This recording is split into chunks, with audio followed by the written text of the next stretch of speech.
ಒಂದು ಉಲ್ಲೇಖ ಬರುತ್ತೆ. ಪದ್ಮ ಪುರಾಣದಲ್ಲಿ ಬ್ರಹ್ಮದೇವರಿಗೆ ಗೊತ್ತಾಗುತ್ತೆ, ಎಲ್ಲ ಕಡೆ ಭಾಗವತದ ಒಂದು ಮಹಿಮೆಯನ್ನ ಜನ ಕೊಂಡಾಡ್ತಾ ಇದ್ದಾರೆ. ಅಪ್ಪ, ಇಷ್ಟೊಂದು ಮಹಿಮೆನ ಭಾಗವತಕ್ಕೆ, ಇಷ್ಟೊಂದು ಮಹಿಮೆಯಾಗಿ ಬರ್ಲಿಕ್ಕೆ ಸಾಧ್ಯ? ವೇದಗಳಿಗೂ ಇಲ್ಲದಂತಹ ಮಹಿಮೆ. ಸರ್ವ ವೇದೇತಿಹಾಸಾನಂ ಸಾರಂ ಸಾರಂ ಸಮುದ್ರತಂ. ಎಲ್ಲ ವೇದಗಳ ಸಾರನೇ ಅಲ್ವಾ ಶ್ರೀಮದ್ ಭಾಗವತಂ. ಹಾಗಾದ್ರೆ ವೇದಗಳಿಗೆ ಇರುವಷ್ಟೇ ಬರ್ಬೋದು, ಅದಕ್ಕಿಂತ ಹೆಚ್ಚಿಗೆ ಹೇಗೆ ಬರ್ಲಿಕ್ಕೆ ಸಾಧ್ಯ ಅಂತ ಸಾಕ್ಷಾತ್ ಬ್ರಹ್ಮದೇವರಿಗೂ ಸಂಶಯ ಆಯ್ತಂತೆ. ಇದೆಲ್ಲ ಭಗವಂತನ ಲೀಲೆ. ಹೇಗೆ ಅರ್ಜುನನಿಗೆ ಭಗವದ್ಗೀತೆ ಹೇಳ್ಬೇಕಾದ್ರೆ ಭಗವಂತನ ಯೋಗ ಮಾಯಿಂದ ಒಂದು ಭ್ರಮೆಗೆ ಒಳಗಾಗ್ತಾನೋ, ಅದೇ ರೀತಿಯಲ್ಲಿ ಬ್ರಹ್ಮದೇವರು ಕೂಡ ಭಗವಂತನ ಭಕ್ತರು.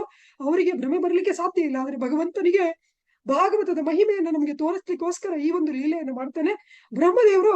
ಹಾಗೆ ಎಲ್ಲ ವೇದಗಳ ಸಾರವಾಗಿರುವಂತಹ ಭಾಗವತಕ್ಕೆ ವೇದಗಳಿಗಿಂತ ಹೆಚ್ಚಿಗೆ ಮಹಾತ್ಮೆ ಬರ್ಲಿಕ್ಕೆ ಹೇಗೆ ಸಾಧ್ಯ ಅಂತೇಳಿ ಹೇಳಿ, ಸಕಲ ಮೋಕ್ಷಪ್ರದ ಸಾಧನಗಳನ್ನು ಒಂದು ತಕ್ಕಡಿಯಲ್ಲಿ ಹಾಕಿ ಇನ್ನೊಂದು ಕಡೆ ಬರೀ ಭಾಗವತವನ್ನ ಇಡ್ತಾರೆ.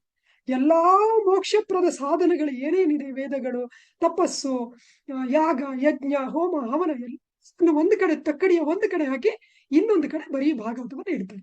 ಆಗ್ಲೂ ಕೂಡ ಭಾಗವತದ ಭಾರ ಜಾಸ್ತಿ ಆಗುತ್ತೆ. ಹಾಗಾಗಿ ಭಾಗವತ ಸಾಕ್ಷಾತ್ ಭಗವಂತನಾದ ಕೃಷ್ಣನೇ. ಇದರಲ್ಲಿ ನಮ್ಗೆ ಎಳ್ಳಷ್ಟು ಸಂಶಯ ಬೇಡ.